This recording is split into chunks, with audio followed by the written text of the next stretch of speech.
اعوذ باللہ من الشیطان الرجیم بسم اللہ الرحمن الرحیم۔ آج 4 محرم الحرام کی تاریخ زوال پذیر ہے، ختم ہو رہی ہے۔ جب مجھے وقت ملتا ہے میں کوشش کرتا ہوں کہ اس دن کے مناسبت سے کچھ کلمات آپ کے روبرو پیش کروں کہ 4 تاریخ کو جو سب سے اہم چیز ہوئی تھی وہ کیا ہوئی تھی۔ 4 تاریخ محرم کو کون سے واقعات ہوئے تھے؟ 4 محرم سن 61 ہجری کو 4 افراد کربلا پہنچے تھے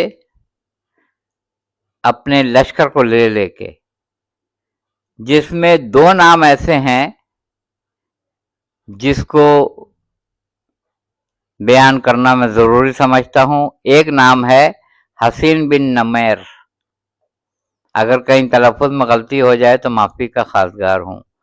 حسین بن نمیر جس نے شہزادہ علی اکبر کے سینے پہ برچھی ماری تھی لعین نے، اور دوسرا شمر ذی الجوشن لعین جس نے پشت سید الشہداء پہ سوار ہو کے اور آپ کے زلفوں کو اپنے ہاتھوں میں کھینچ کے 13 ضربوں سے کند خنجر سے 13 ضربوں سے امام علی مقام کا سر مبارک تن سے جدا کیا، لعنت اللہ علی قوم الظالمین۔ یہ افراد 4 افراد جس میں سے 2 کا اس وقت مجھے نام یاد نہیں آ رہا ہے، مگر یہ سب کل تعداد جو لشکریوں کی تھی وہ 20,000 تھی، 20,000 جو 4 محرم سن 61 ہجری کو آئے تھے۔ حسین بن نمیر، شمر ذی الجوشن اور 2 اور، یہ 4 افراد کے ساتھ کم و بیش تاریخ میں ہے 20,000 کا اشقیاء وہاں پہنچے تھے کربلا کے ریگزار پہ۔ کس کے لیے؟ اس چند نفوس پر مشتمل قافلے کے لیے جس کی تعداد 72، 100 یا 150 یا 125 سے زیادہ نہیں تھی۔ میں نے ایک عالم دین سے گفتگو کی تو انہوں نے کہا کہ یہ روایت معتبر نہیں ہے، 9 لاکھ۔ اتنا ضرور ہے کہ 30,000 اور 40,000 کے درمیان ایک تعداد بنتی ہے جو اس وقت 61 ہجری میں کربلا کے میدان میں آئی تھی صرف قتل حسین کے لیے، لعنت اللہ علی قوم الظالمین۔ اور یہ سب وہ لوگ تھے جن کو مال و دولت کا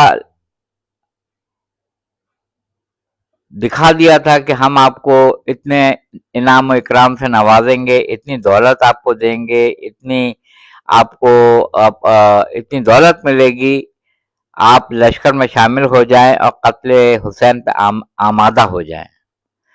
بے شمار لوگوں کو آج بھی یہی ہوتا ہے کہ بریف کیس دے کے وفاداریاں خریدی جاتی ہیں، لوگ خریدتے ہی ہیں۔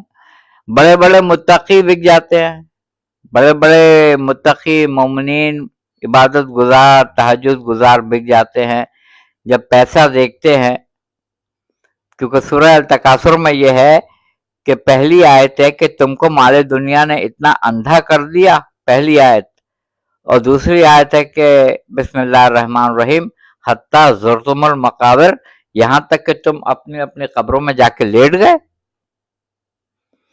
اور وائے ہو ان پہ جنہوں نے خواہشات نفسانی کو اپنا معبود بنا لیا ہے۔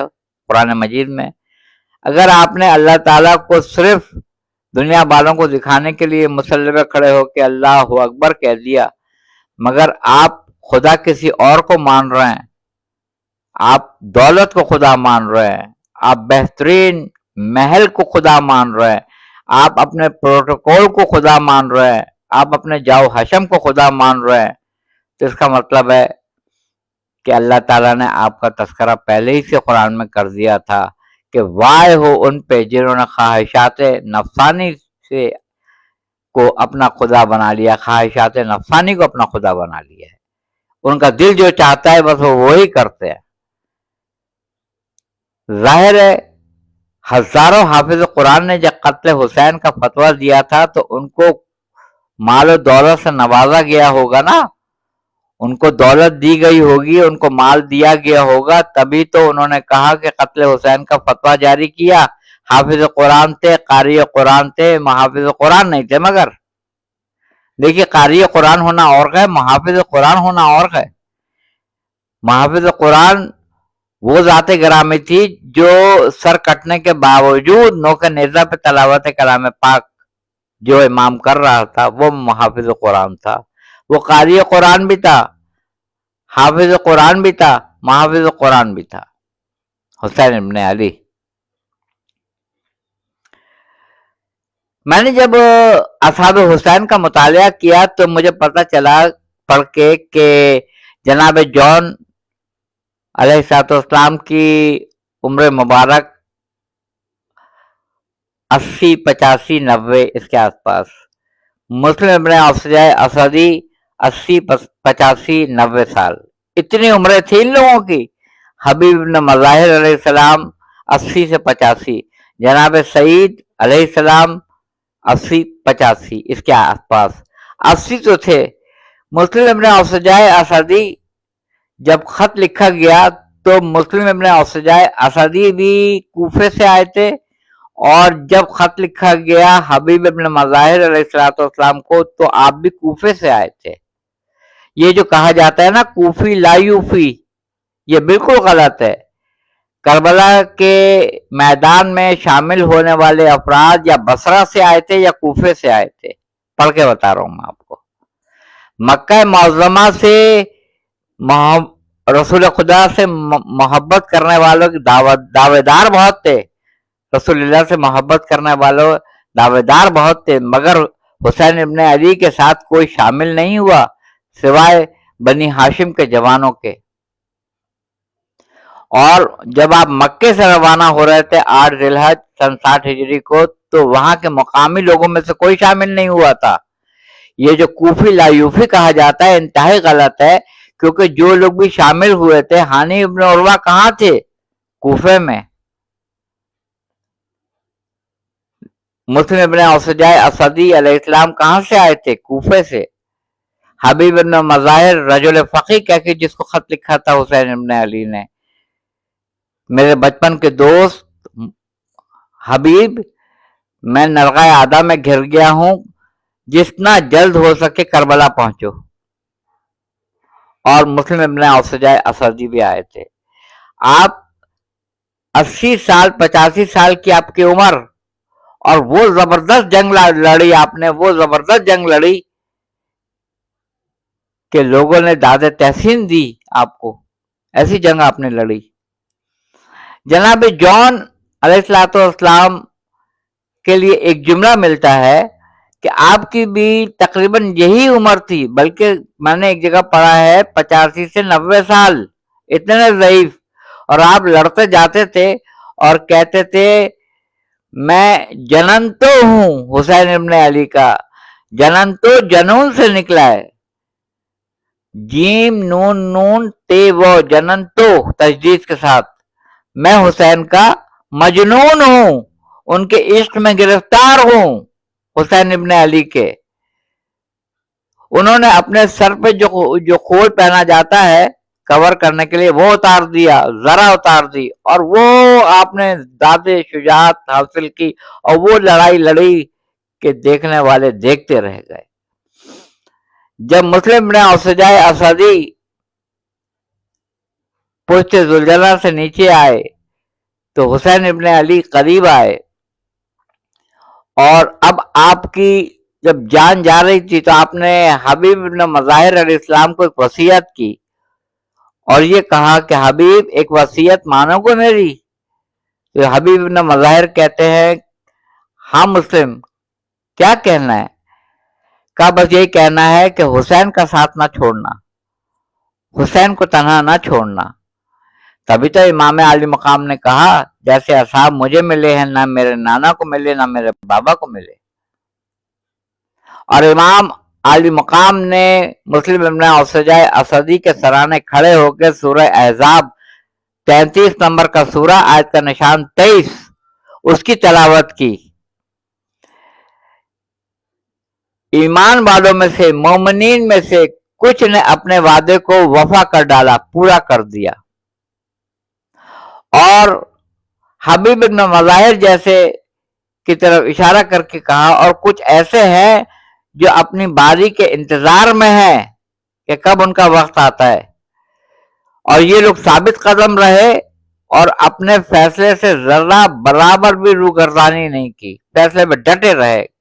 یہ آپ نے سورہ احزاب 33 نمبر کا سورہ آیت کا نشان 23 اس کی تلاوت کی. آپ پڑھ لیجئے گا قرآن مجید میں کہ ایمان والوں میں سے کچھ ایسے افراد ہیں جنہوں نے اپنے وعدے کو وفا کر ڈالا، اور کچھ ایسے ہیں جو وفا کرنے کے لیے تیار ہیں، یعنی وہ بھی ان سے جان مل جائیں گے. جناب جون کہتے ہیں کہ آقا حسین یہ بتائیے، میں حبشہ کا رہنے والا ہوں، میرا خون سیاہ ہے، کیا آپ کے متبرک پاک و پاکیزہ خون میں میرا خون شامل ہو سکے گا خون؟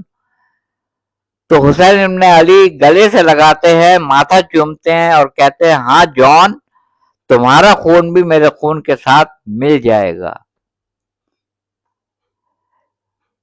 اسلام نے صرف برتری دی ہے متقیوں کو، مومنین کو بھی نہیں دی ہے. جگہ جگہ مومنین کو یہ ہے کہ اے ایمان والو، اگر تم ایمان لانے کے بعد منحرف ہو جاتے ہو تو مجھے تمہاری رتی برابر فکر نہیں ہے، میں تم سے بہترین پرہیزگار متقی عبادت گزار لے آؤں گا. قرآن میں ہے، مگر کہیں قرآن میں کوئی آیت ایسی نہیں ملتی ہے کہ جہاں پر اللہ تعالیٰ نے متقیوں کو ڈانٹا ہو. ہم نے جنت بنائی ہے متقیوں کے لیے. وقال ہمارے دوست کے کہ جب انسان دنیا سے چلا جاتا ہے تو وہ اس کے لیے قیامت ہے. یہ جو قرآن میں ہے کہ قیامت آیا ہی چاہتی ہے، قیامت آیا ہی چاہتی ہے، یعنی جب وہ مر گیا تو اس کے لیے قیامت ہے. اور قیامت کے فوراً بعد دو راستے سامنے نظر آئیں گے، یا برزخ، یا جنت یا جہنم. جیسے ہی انسان کل نفس ذائقۃ الموت کا اطلاق ہوگا، اس کے سامنے دو مقام دکھائی دیے جائیں گے، ایک جنت ایک جہنم. یا وہ جنت کا حقدار بنے گا یا وہ جہنم کا حقدار بنے گا. ایسے ہوتے ہیں اصحاب، اور یہ واحد وہ اصحاب ہے جن پہ ہر زیارت میں سلام بھیجا جاتا ہے، جو حسین ابن علی کے اصحاب تھے. جناب مسلم ابن اوسجائے اسدی، بریر حمدانی، نافع بن ہلال بن نافع، زہیر قین، جناب حر کا بیٹا فرزند غلام، جناب جون، حبیب بن مظاہر، مسلم ابن عقیل، طفلان مسلم، یہ جتنے جناب سعید، یہ جو بھی ہیں یہ سارے اصحاب حسین وفا ہیں. انہوں نے اپنا حق ادا کر دیا، اور ہم ان کو سلام پیش کرتے ہیں اصحاب حسین کو. اور 4 تاریخ کو 4 افراد آئے، جس میں حسین بن نمیر جو قاتل ہے شہزادہ علی اکبر کا، جس نے برچھی ماری تھی، اور دوسرا بدبخت شمر ذل جوشن، جس نے پشت پہ سوار ہو کے پس گردن 13 ضربوں سے امام علی مقام کا سر مبارک تن سے جدا کیا. لعنت اللہ علی قوم الظالمین. وآخر دعوانا الحمدللہ رب العالمین.